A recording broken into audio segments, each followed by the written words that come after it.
સંત તુલસીદાસજીના દોહામાં સમાયા છે 29 રાજ્યોના નામ.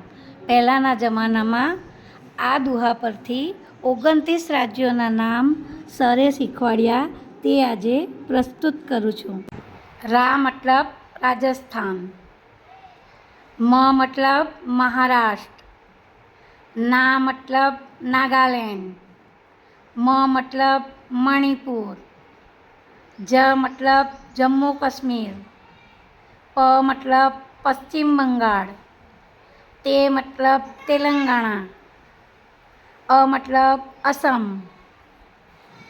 ત્રી મતલબ ત્રિપુરા, મ મતલબ મધ્યપ્રદેશ, ત મતલબ તમિલનાડુ, ગુ મતલબ ગુજરાત, સી મતલબ સિક્કિમ, આ મતલબ આંધ્રપ્રદેશ, ઉ મતલબ ઉત્તર પ્રદેશ, પ મતલબ પંજાબ, ક મતલબ કર્ણાટક, મે મતલબ મેઘાલય,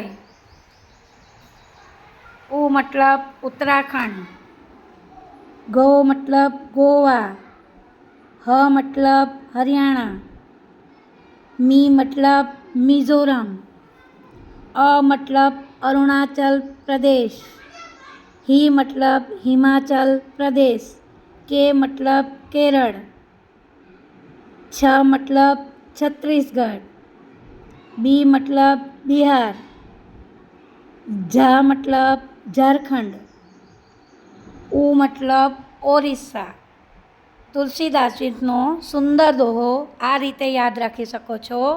રામ નામ જપતે અત્રી મત ગુસિયા હું, પંક મેં ઉગો હમી અહીં કે છબી જાઉં. આ સુંદર દોહા દ્વારા આપ સૌ મિત્રો 29 રાજ્યોના નામ તૈયાર કરી શકો છો. ધન્યવાદ.